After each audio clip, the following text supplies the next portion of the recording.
Yes. Ibihe byiza mwe mwakoze subscribe ku Mucyo TV show, turamaze kubasuhuza kandi tubifurije ibihe byiza. Uyu ni wa mwanya tubagezaho sport update cyangwa se amakuru y'imikino agezweho.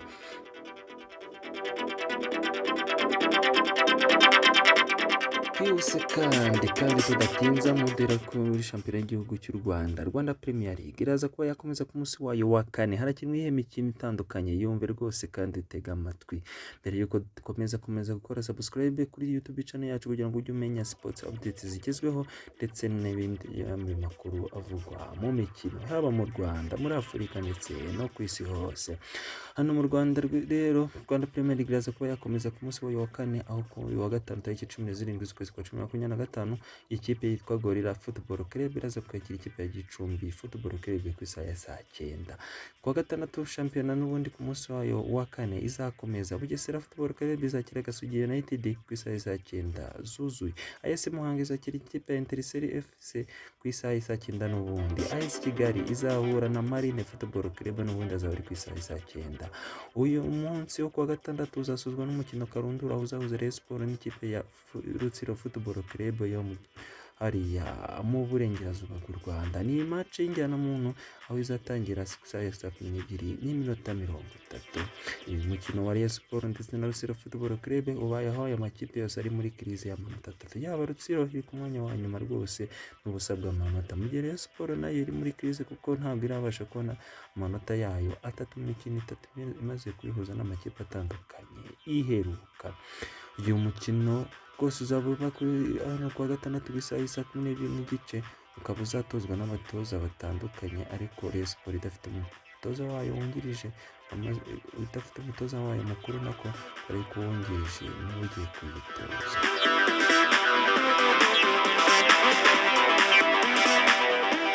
Uyu munsi wa kane wa shampiyona y'igihugu cy'u Rwanda muri football uzakomeza ku munsi cy'umweru tariki 19 z'ukwezi kwa 10.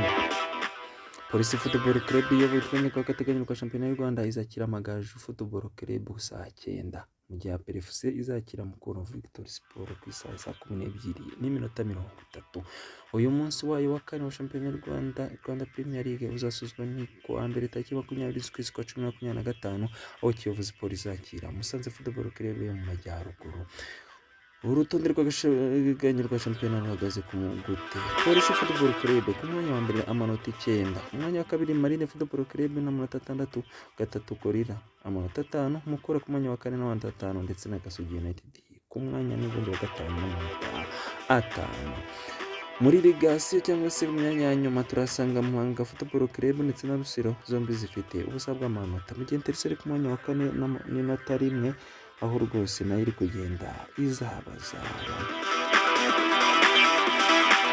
Amakipe amaze kwinjiza ibitego byinshi birumvikana Gasogi United ku mwanya wa mbere rwose ya Kenisi n'ibitego 5, Marine, Gorilla na Rayon Sports zose ziri ku mwanya rwose zihatanira ibitego 4, mu gihe Gicumbi ku mwanya wa 5 n'ibitego 3. Birumvikana ko tuvuga amakipe amaze gutsinda ibitego byinshi nako tubijyanira hamwe n'amakipe amaze gutsindwa ibitego byinshi. Ku mwanya wa mbere hari Rutsiro ndetse na Muhanga zimaze gutsindira ibitego 3, AS Kigali ndetse na Gicumbi nazo zimaze kwinjizwa ibitego 2.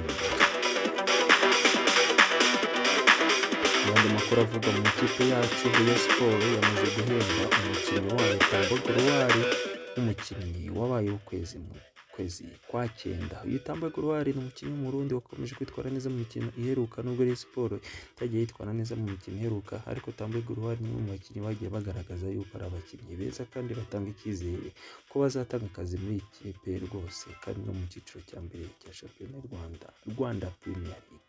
Yamaze guhembwa rero igikombe cy'umukinnyi witwaye neza mu kwezi kwa 9, gihawe n'ubuyobozi bwa Rayon Sports nk'uko aba umuco wo guhemba abakinnyi buri ku kwezi kurangiye.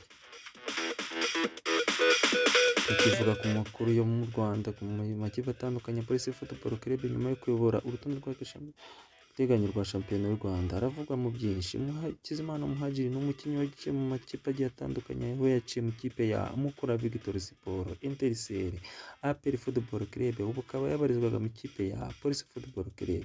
Urebe yamaze gutandukanya nayo mu buryo bw'ubwumvikane, aho yabitangaje ikinyamakuru inyarwanda.com yagize ati nibyo koko nakuze rwose namaze gutandukana n'iyi kipe ya Police Football Club kuko nabishakaga cyane, ngayo nguko arerekeza he? Ese arajya muri retirement?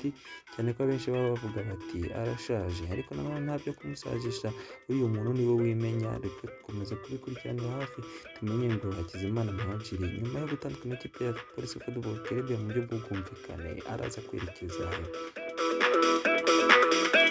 Reka tunyarukire mu gihugu cy'Ubwongereza muri shampiyona ikunzwe kurusha izindi ku isi, English Premier League iraba yakomeza ku munsi wayo wa 8. Kuri wa gatandatu barakina imikino igiye itandukanye.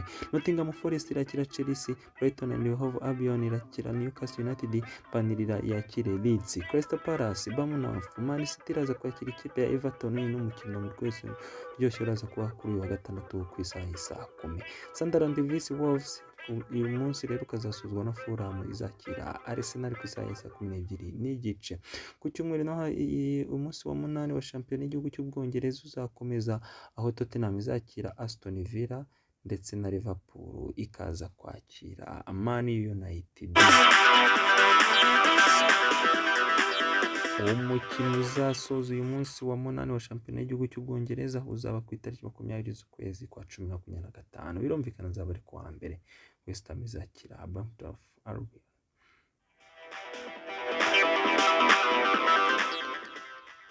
Amakipe uko ahagaze mu gihugu cy'Ubwongereza, Arsenal iri ku mwanya wa mbere n'amanota 16, ku mwanya wa kabiri hasanga Liverpool n'amanota 15, Tottenham n'amanota 18, Bournemouth n'amanota 18, n'ubundi ku mwanya wa gatanu tukasanga Man City n'amanota 13. Bamaze gutsinda ibitego byinshi harimo Eric Broughton Haaland amaze gutsinda ibitego 9 ariko agatanga assist 1, Semenyo amaze gutsinda ibitego 6 agatanga assist 3, Anthony aza ku mwanya wa gatatu n'ibitego 4 ariko agatanga assist 1.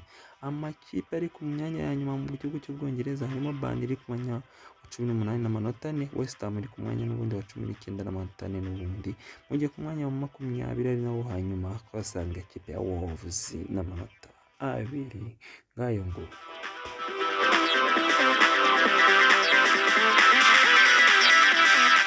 mwakoze cyane mwakoze subscribe kuri Umucyo TV Show. Uyu munsi tubagezaho amakuru y'imikino agiye agezweho ndetse n'andi makuru yo mu bisata bigiye bitandukanye. Icyo tugusaba kora subscribe utarayikora, share kuri bagenzi bawe kugira ngo nabo babone amakuru meza aryoshye.